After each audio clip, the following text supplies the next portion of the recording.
Ngahak leraga tuonsu nga leraga mamaga halakminari. Imong changlakpada chan na nga thonglaga Roger na mapaga lerambaduda. Tuon na. Haima, inaw pa, ihe. Nang nate, sir. As, kawoy da. Masoy, lakpiri. Ranbir na. Nang bu taksi kasi nupi mo oibagi lamsat bebar khara di on thouda yaima. Tuon na. As, tilai ka chane. Mawek oibaga onbige. Ranbir na. Ipagi bema. Mi mayumduda karino nang natawurdoy sibo. Tuon na. Ho chak thongludoy ba? Mauna bu kaino. Minay orudoy ba? Roger noklaga. Ha, Helmandro. Tabak ka sudaw ba yung nate? Maharani hayune. Tuon na. Hay, ay sukhangi. Ako'y babae mamangda hayzanabani. Mehem sana. Masidi. Ay natakpi daw ba yung watli ko? Horen nungdangdagi taktorabani. Tuon na. O kayong tatakpira no? Kayong tazaningdre. Ay nathokpa ngamna ba palurage. Sana draga thok ipamda halaga laythok lalore. Mehem sana. Kaya dalay na ngang libano yengun niya masibo. Roger na. Napamda lakpada marup tusu yapaktoyro. Tuon na. Aday di kikpiraglani. Chansu chak thongna noi. Tuon na. Oy, nayado higatoy saru chahero. Bye, cha thawbo. Roger na. Thay. Tuon na. Ba, ay iluwang baloyraga marup amamu yaksalo. Ningol popanoy di upay nahi. Chan gi thawa mo tawro. Mehem sana. Kay nige masidia. Tuon na. Aseng bahabi bani kaino. Roger di humangkang bahoragli. Tuon gi hay ni hayroi khangdabidu tawrokladra khanbaga nang haude. Thok hekta haidorai. Tuon na. Tu, masi inspector se nupi koy do bani. Akoy san pisan khrase. Ranbir na. Yaima. Tuon na. Khangi he. Mehem sana. Hari. Karino mi masibo. Ngauri pheri hek tawradana. Ibungo sina karino khalamdoi sibo. Mina nungai ni nungai roi. Ikai niga amata khangdaba sibo. Tuon na. La. Ay dress honglokige. Inaw Roger. Isay nganglaga dress honglokpa changkhre. Chandi ikai bana loire. Channa. Ngasine hu hapaga pisadana soiroise. Mehem sana. Hay, nasi angawbi sina phagi tawraga nang sumaphatta saukhinu. Channa. Mana sumaina karan sungangladi ibungse kauba ngamkhidro. Mehem sana. Hoi mi sa tombia. Accident thoklubadagi hena phibam soksinkhre. Nang sukhangli natro. Ibungo Roger saunuko. Roger na. Ima saudeda. Accident thoktingai desu asumaina karanda talerabani. Ranbir na. Is karam tawni. Mi mayumdu uzamela sabatare. Othokni kaidorida. Roger na. Ba, kay sukalo no. Marup tu na su magi magun pasana khangbani. Mehem sana. Matay manaw budi pharene. Mane makuduna karino khandoi sibo. Aikhoina karing tahuna lonsa tapi tambidraba malani ba. Tuon du dress hongraga amuk thore. Tuon na. Wathi ngangmada chaklamdribo. Oi, nang masu inspector da laidore na haraubada chak tuloisinba karabo. Chaklame. Channa. Nawa mayumda chawso nang sakhate. Mehem sana. Tawisi yung ko anise. Ranbir na. Ay na pudharakpa ngairini. Masi manaw du tumin lainakre. Ngayaki matungda chak loiraga punna saminare. Chak saba toklaga. Roger na. Bye. Akoy si Aruna hoida chaluse. Channa. Da Roger. Nga thongba sengba lairisa pubiko. Tuon na. Chalo hay. Lawai nupi. Chadringai da pirubasu nate. Luwang loiraga kabok thinbay phibam du to. Channa. Kay sibu lukhak sunate. Ngasay na khangladi piru yabani. Tuon na. Kayim kaide. Nang ahing da sana bathamo. Daram figure. Channa. Is. What's yet? Roger na. Chan. Nang slaw. Chaluse. Tuon na. Noy ni chaluro. Ay ngakta tumugige. Roger na. As. Channa. Tuon na. Oy. Chance pibi bani. Gadhani. Thamoy da haraurido. Yak loi khangi. Cho. Roger ga Chan ga Dinesh hoida chakre. Dondi fazana chasilabani na tumkhre. Dinesh hoida ngihak wari watai sanaraga Roger su hankhre. Chan su mayum changlai.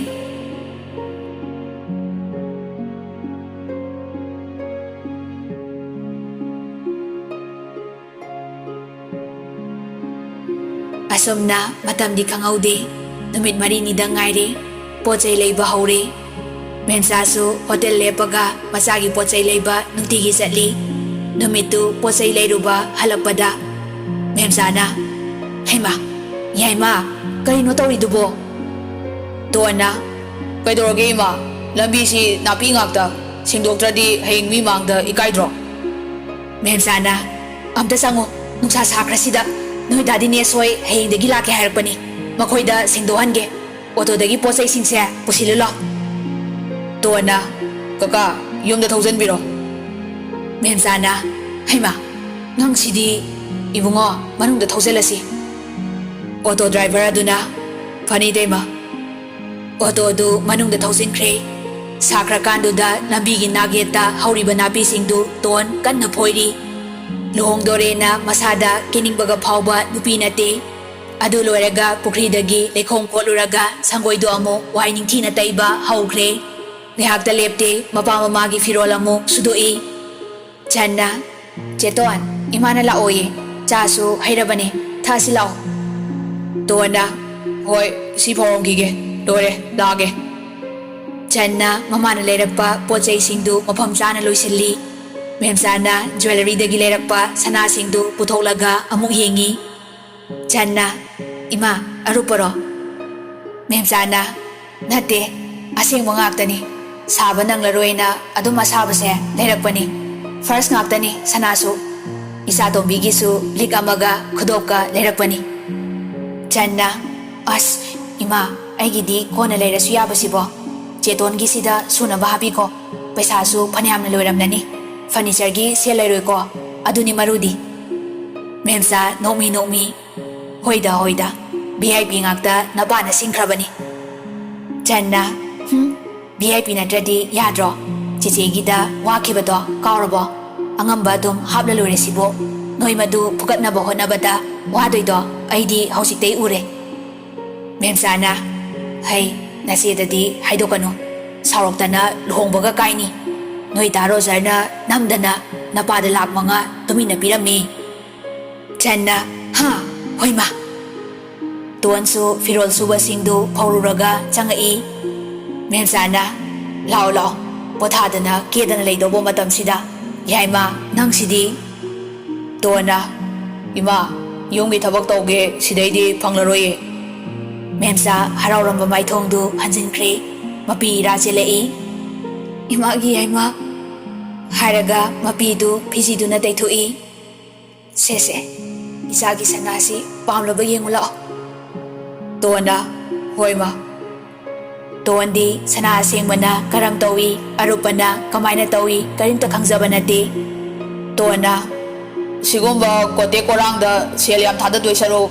awat pa kainom laibana phadro ima Memsana pamdrabo phasadrabo Tuana phajai ima aidi tankre ko sigumba mayam se sini khanbada hagazaba haure Memsana janabisu yaudaba yadi yaima Channa Akhoi se tonse amaronda yam pangne Kote korang nate sana asingba first ngaktani Tuana Ha Ima asingbro Memsana Asingbani Tuana Sidi paisa phajana piramlani mayam sida kayadi loire Memsana Laga home pura loire ngasidi Furniture da ngaire Aduna hayeng babana lawba salurani Noi dadi ne soiga Tuana Hare Ima Noi ay sawtana luhong baga loy kai ni ko Kari tau bagi no Noi ni ina khun may mataw tam ni se Noi se pasa kaya ang pai ba mino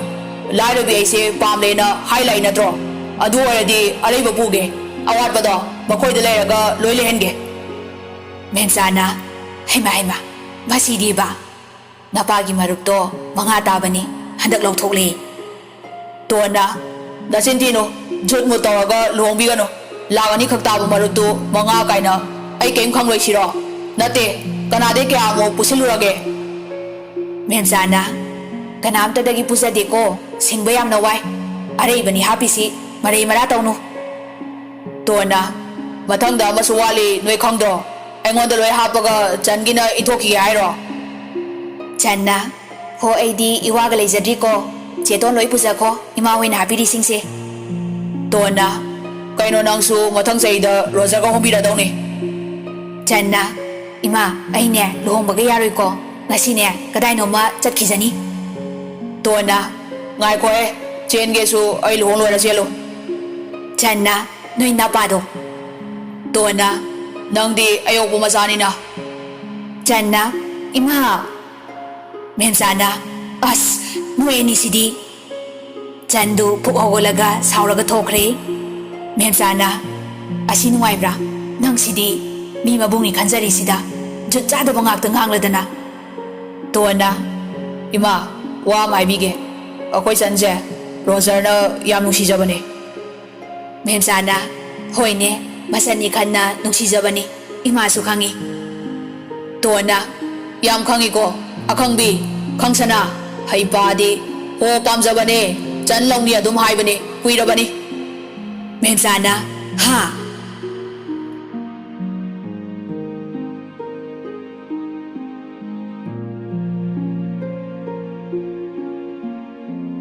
Somda nupa mayumdasu wisalaktrabanina roomsingdu fazaringayduda amuksu renovation tawri. Jacob na lengbada phone gi screen da soidana thengjalubadagi Tuanda call tawsilui. Tuandi khangdabanina phone du paikhatli. Tuanda, hello? Jacob di thawaina call tawba natabanina kaimta tadi. Jacob na, as Jenny nai. Jenny na, karino nupanabu khango loidore. Jacob na, loisalo asingba nabana yadre minangba. Jenny na, ho ahanba oibay nemi nupanangba na sak ko phajatuka khango mi. Jacob na, as ay ngamdre khangba amta loisalo. Ako'y mom sa nga di sum na ngang laroy. Jenny na, hoy hoy, loirage. Somda tondi madudabada may haure. Tuana, hay minnay masa, homoga lemnaraga ay muna usitraba haydran wagi siya. Kangi, nang lera mo. Tuandu magi padabang amdaba mihulduda.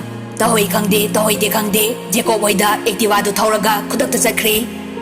Somda na, Jenny na, loiri. Wow tari, mirror di yengo.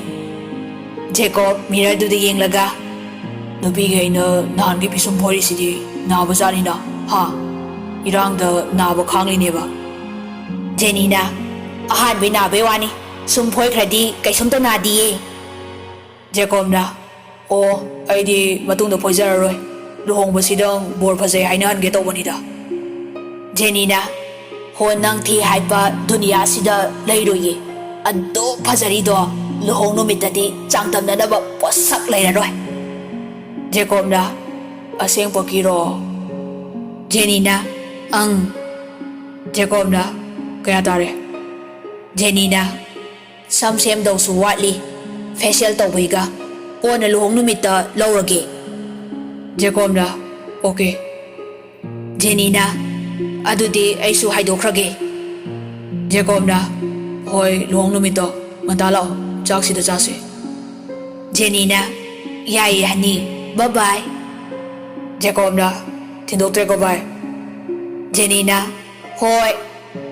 Jenny su chatkre. Jacob wakal ga aroy binungay na mirror mamangduda post tawraga lay. Tuwan su mihaki manungda Jacob hoyda yawre. Security nupa ni du ngak na. Ako'y mauoydoy du natro. Tuwan na, hoy kaka, maam taon na sage. Security nupa du na. Yani ibema, imong sangsi. Tuwan lakbo ubada imong gimigay su roy nangak na yengi. Ritadi pakat na tuwan gimanakta problem sang laaga. Makokto tap na nanbiraga. Imaw bu kay dorage. Tuwan na, mama, kay sutaw di. Daong taon na sage. Rita na, hoy, mahay ka daliram ni. Lao, kakasi. Isa na apamba, awat palay raso. Hausikti, kem to koy bayadre ko. Ay gi isa ni ngol singdu, roy na sagay on kre. Hꯧꯖꯤꯛꯇꯤ ꯏꯃꯧꯅ ꯏꯆꯥ ꯅꯤꯡꯉꯣꯜ ꯁꯛꯅ ꯌꯨꯝꯁꯤꯗ ꯂꯩꯔꯗꯧꯅꯤ. ꯑꯩꯕꯨꯁꯨ ꯑꯄꯣꯛꯄ ꯏꯃꯥꯅꯤ ꯈꯜꯂꯨꯀꯣ. ꯅꯈꯣꯏ ꯃꯃꯥꯗ ꯀꯣꯏꯗꯕ ꯑꯗꯨꯝꯅ ꯏꯃꯥꯗꯁꯨ ꯏꯃꯧꯒꯤ ꯑꯄꯥꯝꯕ ꯂꯣꯏꯅ ꯍꯥꯏꯒꯗꯕꯅꯤꯀꯣ. Tone ꯔꯤꯇꯥꯒꯤ ꯅꯨꯡꯁꯤꯔꯕ ꯋꯥꯍꯩꯁꯤꯡꯗꯨꯗ ꯑꯁꯥꯎꯕꯁꯤꯡꯗꯨ ꯈꯔꯗꯤ ꯏꯪꯊꯈ꯭ꯔꯦ.